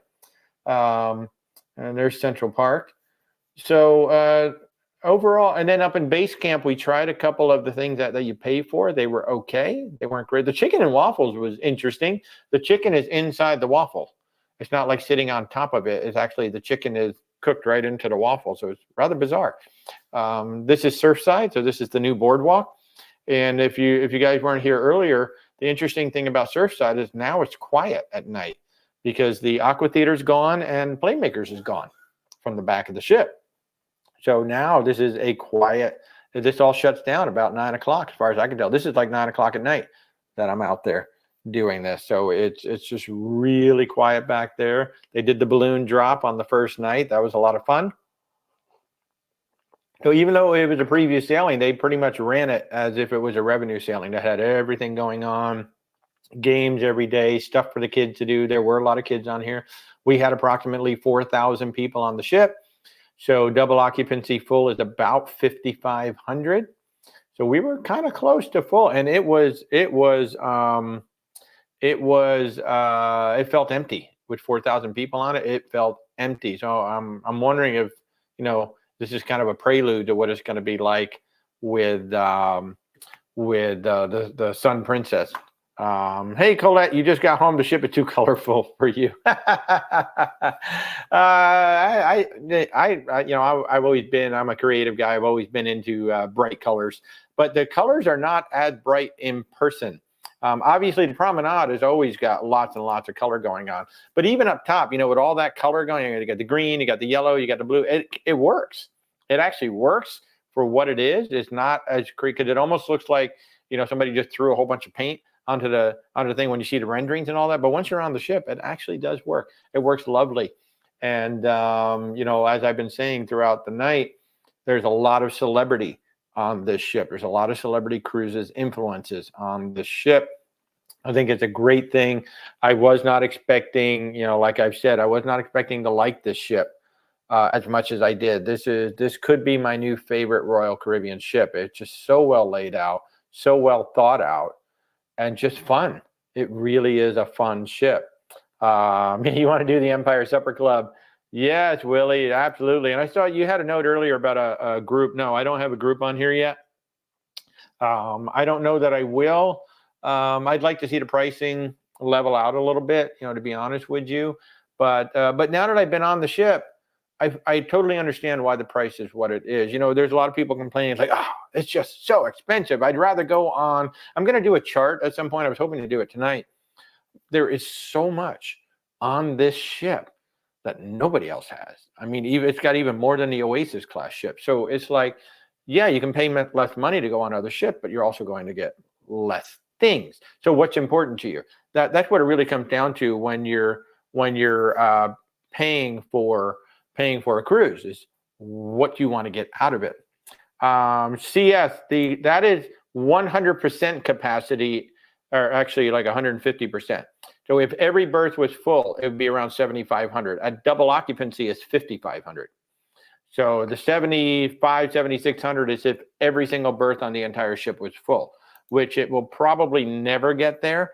But it's 5,500 if 2 people are in every single cabin. It's 7,500 if all the extra berths are filled in. But that's where that extra number comes from. But I just, I did not expect to like this ship as much. It really has an adult feel. Like I said, it feels like Royal Caribbean's all grown up. But the reason why the pricing is where it is, I mean, number one, there is no other ship like it. Until the Star comes out, this is the only one out there. So they can charge whatever they want, because if you want to be on the ship, it's the only one we got. If you really want to be on it, we can charge you a lot because there's no other way to get on it. Number two, I think the ship justifies. Does it justify like the high end, $200,000 for a week? That's up to you, man. If you want to, I will say the Ultimate Family Townhome, which is in the right side of that picture there, sold out for this year. You can't book it if you wanted to. Sold out for the entire year at an average price of around $190,000 for the week or something like that. So obviously people think it's worth it. Certainly from the interior up to the balcony, I think absolutely it's totally worth it. Even going into the junior suites, it is worth what you're paying for on this particular ship, because there's so much on this ship. Oh, one little thing they did too, you can stream it. You can now stream video from your devices directly to the TV. That's just a little thing, so you don't have to worry about plugging things in. Yeah, Norma, I'm going to put together that chart. What I'm actually going to do is I'm going to take the newest of everybody. So like the Jubilee, we'll have the Norwegian Viva, because the Aqua's not here yet. I'm basically going to then like the MSC Seascape. So I'm going to take the newest of everything. And I'm even going to have an Oasis class ship there too. And I just want to make a chart to show everybody, it's not just about the dollars. It's like, like Carnival is a great value. MSC, great value. Norwegian, great value. Royal Caribbean, great value. Royal Caribbean puts more money into their shows, into their entertainment than anybody. I mean, nobody comes close to what these guys spend, and that's probably a big part of it too. I can't imagine what it cost them just for the rights to Wizard of Oz. Wizard of Oz is not a cheap show to put on. And then when you do all the tech that goes around it, the theater was amazing. You saw some of that footage of the Aquadome. The Aquadome is amazing. Just the dome itself, the glass, that is like a feat unto itself. And if you haven't seen the video yet, go find it on YouTube, where they had that dome was built on the ground and then lifted up. And it had to move the entire length of the ship and then drop down very gently onto the front of the ship. I mean, I think it took 2 days for it to move because it had to move so slowly. Oh my God. There's just so much about this ship. And you go, okay, now I get it. It's a one of a kind right now until the star comes out. And there is so much investment into the ship. That's why it is as expensive as it is. And I think the price is justified, certainly up through the junior suite. Then beyond that, it's just up to you if you want to spend the money to get that extra. Now, we saw the genies running around from Star Class. Genies are fabulous. They're absolutely fabulous. Aaron, yeah, not only that, I mean, you could easily spend the entire week there because you get the Ryan Beam bar right next to it. Yeah, that was a great bar. I would do my usual thing where I would get the refreshment package on Royal Caribbean. So I get my specialty coffees and I get my soft drink. And then I would just pay a la carte because I will not drink enough alcohol to make that drink package work. But I will be drinking more drinks than usual because of the Ryan Bean. That coffee bombardier, that would replace the old fashioned for me on that particular ship. The coffee bombardier is amazing. And then the espresso martini is amazing as well. In fact, I need to look up that coffee bombardier and start making them at home because it is whiskey, it's coffee liqueur, which I happen to have. I bought it in Grenada while we were there. And I got to find out what there's 3 ingredients to it. It's all alcohol. I need to start making that. So, folks, I've been going for an hour and a half here. If you have any more questions about Icon of the Seas, or really anything at this point, if you want to ask me questions about anything at this point, I'll be glad to answer them. I'll stay on here for just a little bit longer. I'll also remind you that we are a full service travel agency. If there's anything that we can do for you, just simply reach out, where'swaltertravel.com. We have a contact us page right on there. And just set up an appointment. We'll be happy to help you. And I sound really tired tonight, right? I'm not as all jumpy, all going, because I'm still tired. And we came home and we've just been booking cruises since the moment I was booking cruises on the ship, booking cruises since I got home. We have just been going crazy, and we're so thankful to all of you for your support. I mean, I could not ever, even in a million years, imagine what we were going to do in 2023. It's just, I'm speechless. I really don't know. It's, I had a crazy dream in mind, crazy target, and we hit it in August. And just because of you guys and your support, I'm going to cry. I really am. Because I just can't, I'm so thankful to all of you. I really am. I'm incredibly thankful. Scott, when is our next cruise? Believe it or not, we just did 5 in 2.5, 3 months. That was exhausting. Is there a thing as too much cruising? No, but there might be a thing as too many cruises. One long cruise, yes. 5 individual cruises. That's a lot. Keep hopping on a cruise ship.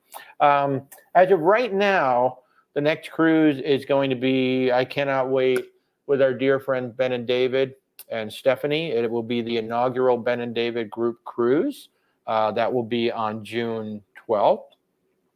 That will be on the Valiant Lady. However, right now we're in a situation, I mentioned it last week, we actually have to move. Our landlord is not renewing the lease, so we have to move out of here by March 16th. That happens to be my birthday. So we're house hunting right now. But once we get settled into a new rental, we do want to run over to Port Canaveral. Now, the Carnival Freedom has come back recently from a dry dock, and we'd like to go. We've never been on the Freedom. So she's in Port Canaveral. She's right here, an hour away. So after we get settled, maybe April, May, we might go run and do like a 5-nighter on the Freedom just to go check that out. But right now, we're not scheduled to be on the ship until June. And then October 19th, we have a big group going out on the Sun Princess. So it's really amazing. Yeah. Hey, Scott, you should come do the group cruise with us. I mean, seriously, reach out. Get somebody to go with you and come on the group cruise with us. We have some space that opened up. We have to anticipate cancellations, and we have had a few cancellations. So some of the cabins have opened up. So Eric, what are we doing on the Aqua Group Cruise? I don't know. That's a year from June or May. I don't know yet.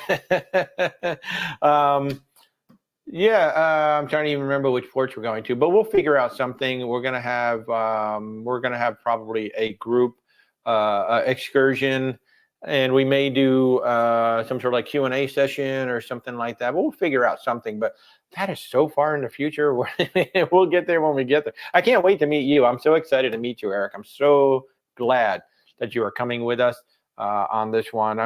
It's the thing that I love the most about group cruises is that we actually get to meet you guys. The Thanksgiving cruise on the Valiant Lady was amazing because I got to see, all y'all that I interact with on TikTok, on Facebook, whatever. And actually get to shake your hand is awesome. Scott, June 12th through the 16th, you should come with us. It's a simple cruise. It's just Key West and Bimini. It's the same one that we literally just did. So I was a top 100 first mate, which means I'm a top 100 sales agent for Virgin Voyages for 2023. So they invited all of us onto the 4-night sailing on the Scarlet Lady for that one. We're going to be doing the exact same cruise this time on the Valiant Lady. So we go to Key West. I think we go Key West, Sea Day, and Bimini, or we have a Sea Day, Key West, Bimini, however it is. But Key West and Bimini are the two stops. Yes, Scott, Virgin Voyages. So, yeah, it'll be absolutely amazing. Aaron, Ben, and David had cancellation. Yes, there have been some. So you anticipate that, especially with a group that big, right? I anticipated we would probably have maybe 10. And then we have a whole wait list that we have to go through. And so we've kind of gone through the wait list as well. So at this point, I know Ben and David are reaching out to some of their Patreons first. So we may have, first I have to wait for them to clear it through all of their Patreons and some of their supporters and make sure that we didn't leave anybody off there that definitely wants to come. But if we still end up having some cabins available, then yeah, we will be able to book some other folks as well. So, but yeah, reach out, Scott. Absolutely reach out. But that's the thing about group cruises. When we put a group together, we always anticipate a certain number. And because we had 150 people on that cruise. And I'm like, and we booked it, like 6 months out. Things change, right? Plans change. Life happens. Sometimes you got to make changes. So you fully anticipate that. We keep the wait list in place. Then we reach out to everybody on the wait list. And then if there's nobody else on the wait list, in fact, we just had a discussion about it last night. I had a video chat with the guys. And so they're going to reach out to their Patreons. They're going to reach out to some of their other contacts, make sure we got everybody clear. And then we'll have some openings on that too. And Ben and David, they are just incredibly lovely people. If anything, they're actually nicer in person than they come across on camera. They're just incredibly lovely people. And Stephanie's pretty much what you see. Stephanie is just Stephanie. She is so, I love her to death. I'm so honored to be her friend. I'm so honored that we're actually all in the same state now, her and us, and so proud of what she's done with her journey. So, but yeah, so we'll keep you guys updated on the whole Ben and David thing as well. If you want to see our group cruise, if you want to come cruise with us, it's about the only way to meet the woman of mystery, Rebecca. Just go on our website, where'swaltertravel.com. There is a group cruise section there, and all of our group cruises are listed. We've got that Norwegian Aqua that Eric was talking about. That's going to be next May 31st. We got the Sun Princess, which is coming up this October. Now, you probably saw that Sun Princess, they had to cancel the inaugural. They had an incident that happened at the shipyard. It doesn't sound like the ship itself was going to be delayed by any means, but they had an incident that happened with a worker getting injured, so everything had to stop at the shipyard while there's an investigation going on, which is going to delay things that need to be done, and that's why the ship's going to be delayed. Yeah, so we got that. We got the Norwegian Aqua. We got the Oceana Riviera. We're going to Alaska next June. Oh my God. I can't wait for that one. That's going to be spectacular. 12 nights in Alaska, 8 ports. And then our friend, Peter with Cruise RX. If you guys want to do Panama Canal, anybody watching this wants to do the Panama Canal, and you haven't booked one yet, because I know a bunch of my clients have booked the Panama Canal. 20 days round trip from Miami on the Oceana Serena, the same ship that we sailed on for the holidays. Get this. You leave Miami, you do a Western Caribbean cruise. You go all the way through the Panama Canal. You spend the night in Panama City. You come back through the Panama Canal. Now you do a whole ABC itinerary, and you come back to Miami. 20 days. Wow. Wow. And that's his group cruise. So if you come to Alaska with us, you will have prepaid gratuities taken care of, and you will have the drink package upgrade taken care of. If you cruise with Peter, you will have the gratuities taken care of. Oceana did not offer the drinks package on that one. If you come on the Norwegian Aqua with us, we give you $100 onboard credit if you get the free at sea. And if you come on the Sun Princess with us, we give you $100 onboard credit coming on that. So we got some group cruises coming up. Oh, you're going on the Jubilee, Scott. Oh, that's fabulous. I really want, Tony and Jenny are either on it now or they were just on it. Of course, you guys are all following Tony, La Lita Loca. He's the best. Such a nice guy. And Jenny, she's an amazing travel agent as well. So you want to meet Ben and David? Yeah, they're here a lot, actually, which is kind of fun. They're hanging out with Stephanie a lot. But yeah, space opened up on that cruise. Now it is June 12th through the 16th. So I need to wait for Ben and David to clear with all of their Patreon. But if it opens up, yeah, absolutely. We'll be able to put you on that cruise if you want to come. It's a 4-night on Virgin Voyages, June 12th through the 16th. Just got to wait for Ben and David to run it up the flagpole. Now they're about to get on the Icon of the Seas. So we're not even going to talk about it until after that cruise, obviously, because they've got a lot that they're going to be doing. They get 7 days on there. Oh my God, they get 7 days.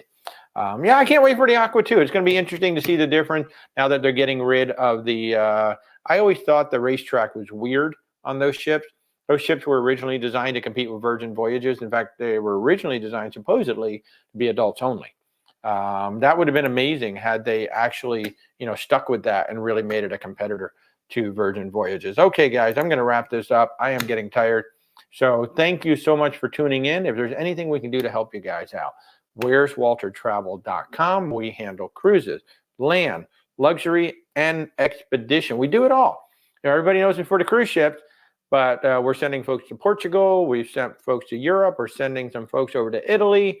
So yeah, we do the land tours too. We have amazing travel partners all over the globe. And so we can do it all for you guys. So, so you guys have a great night. Thanks so much for tuning in and sticking with me for an hour and a half tonight. I figured I'd make it a little bit longer because I had so much to do. So, so you guys have a great night. And Sunday morning, 10:30 a.m. Eastern time, we'll be back on our little TikTok and YouTube thing, and I'll have probably more energy on Sunday morning. So thank you guys. Have a fabulous evening.